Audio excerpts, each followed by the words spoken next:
que fazer quando as crianças estão desanimadas, desinteressadas para fazer as atividades da escola, para estudar para as provas? O que fazer?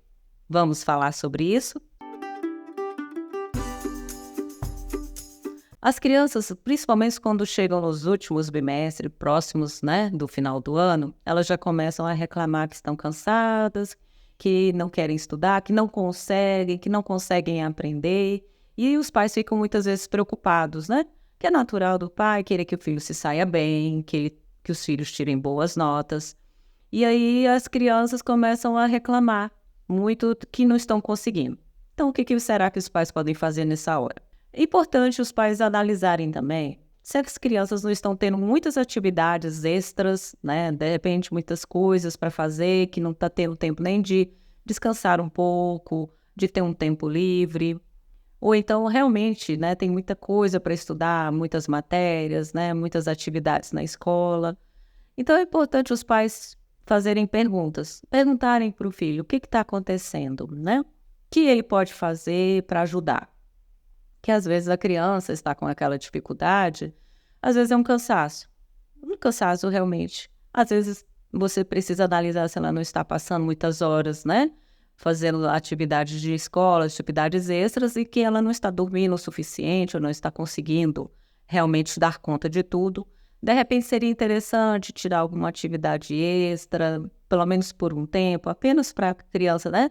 Se sentir um pouco mais livre também sem muitas coisas para fazer. Também os pais podem perguntar, né, qual é a dificuldade que a criança está se sentindo. Porque às vezes, para nós, é automático, tem que estudar, faça isso, estude aquilo, e tudo que nós queremos é que a criança tire notas boas. Mas para elas não é tão simples assim. Porque se a gente for lembrar da época que a gente estudava, a gente vai lembrar que era difícil estudar. Hoje em dia, a gente olha para trás, né, olha para aquela época que a gente estudava e vê, é fácil, isso é fácil, eu sei isso, eu sei aquilo. Mas para gente que já passou por todo aquele processo, para a criança não é tão fácil assim. E então é importante a gente pensar com o olhar da criança, olhar para ela e ver, sentir realmente qual é a dificuldade que ela está sentindo. Então analise, né, pergunte para a criança quais as dificuldades que ela está tendo, o que é que ela não está entendendo. Porque, às vezes, o mínimo que a criança quer é uma pequena atenção. Porque, às vezes, ela sabe até aquela matéria, mas ela sente dificuldade para conseguir alinhar aquele conhecimento. E, às vezes, é um momento que o pai para ali para sentar com ela, ver aquela matéria, ver aquela atividade, um momento ali que o pai dá aquela atenção, né? A mãe está ali só acompanhando, já ajuda, né? Só de saber que tem alguém ali para ajudar, já, né, a criança já consegue aprender mais. Só dela estar repassando aquela atividade, repassando aquele conhecimento, ela já consegue entender melhor. Então, dê atenção a isso. Tire um tempo para fazer os deveres de casa com essa criança também. Tire um tempo para dar atenção a ela sobre aquelas dificuldades que ela está tendo. Se você vê que aquela atividade, aquele conhecimento ali, aquela matéria, você não domina, porque eu, por exemplo, sempre fui muito ruim, eu sempre fui péssima em matemática, química, física. Então, não adiantava eu sentar com meus filhos para tentar ajudá-los, porque eu não ia conseguir ajudá-los. Então, às vezes, seria bom você contratar realmente um profissional, né, que dê aulas de reforço. De repente, se não pode, né, pagar, arrumar um colega, um amigo da criança que está se dando bem, né, que gosta, que entende daquela matéria, para poder ajudar. Então, assim, ver saídas, né, para ajudar a criança a lidar com aquelas dificuldades que ela está tendo na escola. Agora, tem criança que tem uma dificuldade maior. Você está percebendo que mesmo às vezes com aula de reforço, ou com um amigo ajudando, ou você ajudando, aquela criança está com realmente uma dificuldade bem maior em aprender. Então, isso aí pode ter uma ajuda profissional de um neuropediatra, um psicólogo, um pedagogo, alguém, né, que você pode até procurar muitas vezes essa ajuda na própria escola da criança, para tentar ver se a criança não está com alguma dificuldade a maior e precisa dessa ajuda. Eu, por exemplo, um dos meus filhos foi diagnosticado com TDAH. Para quem não sabe, TDAH é um déficit de atenção e hiperatividade.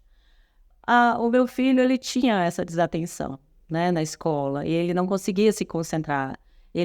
Uma mosquinha que passasse, aquilo já tirava a atenção dele, ele já não conseguia prestar atenção. Né, ficava disperso muito fácil. Então, ele tinha muita dificuldade para se concentrar.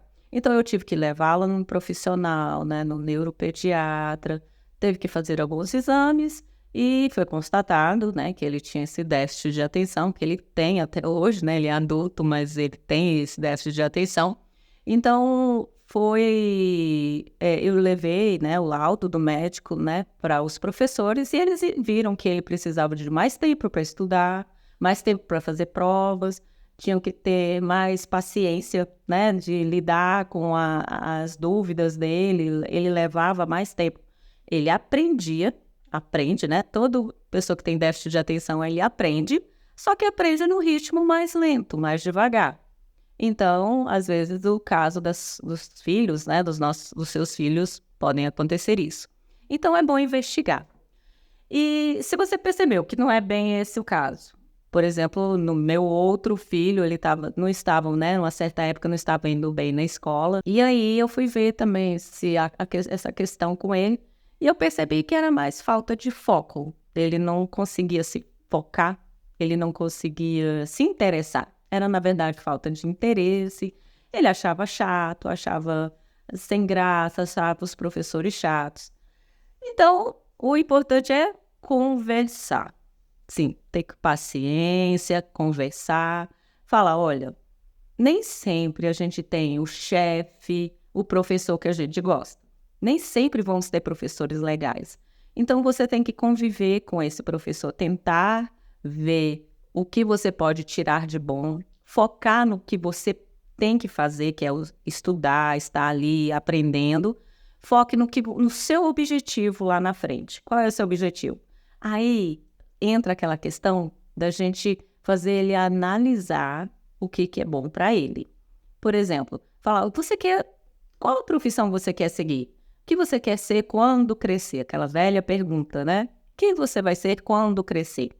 Aí você começa, então, se você quer ser um bombeiro, policial, professor, seja lá o que for, astronauta, você vai ter que estudar, porque para chegar nessa profissão, as pessoas precisam estudar, precisam aprender, e às vezes vão encontrar professores chatos, mas aí, mesmo com aquele professor que a gente não gosta tanto, a gente vai ter que aprender com ele, e ele tem muita coisa para ensinar. Ele vai ensinar você a aprender isso, aquilo, e aí a gente conversa. Porque a gente tem que tirar da ideia da criança que, professor é chato, então eu não quero estudar a matéria. Não, vamos mostrar para a criança que é importante estudar mesmo que aquilo não seja tão legal. A gente tem que mostrar para a criança que a gente não faz só o que quer, mas faz o que é necessário, o que é preciso. Então, converse com seu filho. Essa questão do futuro, às vezes eles não têm essa mesma noção, porque para a criança, principalmente as menores, a noção dela de futuro não é a mesma que um adulto, não é a mesma que um adolescente, que um jovem, porque para ela o futuro é uma coisa que está muito longe, ela quer viver o agora. Mas mesmo falando, né, no agora, você tem que levar a criança a entender que ela precisa daquilo que vai ser bom para ela estudar, ela ter mais empenho na escola. E também nós temos que conversar com os alunos, com os filhos, quando eles estão, mesmo você tentando convencê-lo, né, de que é bom estudar, que estudar é bom, e ele mesmo assim não quer, às vezes o melhor a fazer é não fazer nada. Não fazer nada. Na disciplina positiva, nós chamamos isso de consequências naturais. O que é essas consequências naturais? É deixar a criança, ou o adolescente, vamos chamar mais, que isso acontece muito com os adolescentes, deixar ele receber as consequências daquelas atitudes deles. Você pode falar, tudo bem, você não quer estudar, não quer fazer isso, mas o que você acha que você vai conseguir não estudando? E aí você deixa por ele as coisas, confie no processo, confie que ele vai estudar. Se ele não estudar, ele provavelmente vai tirar notas baixas, vai ficar de recuperação ou até vai reprovar aquele ano. Infelizmente, às vezes acontece. Não fique reclamando, que você não. Olha, realmente você não vai passar de ano, né? Não vai passar para o próximo ano porque não estudou. Não fique falando, eu não te disse? Não, não fale isso. Mas deixe que o filho tenha as consequências. Às vezes ele tem que passar por aquela frustração para aprender que da próxima vez ele precisa agir diferente.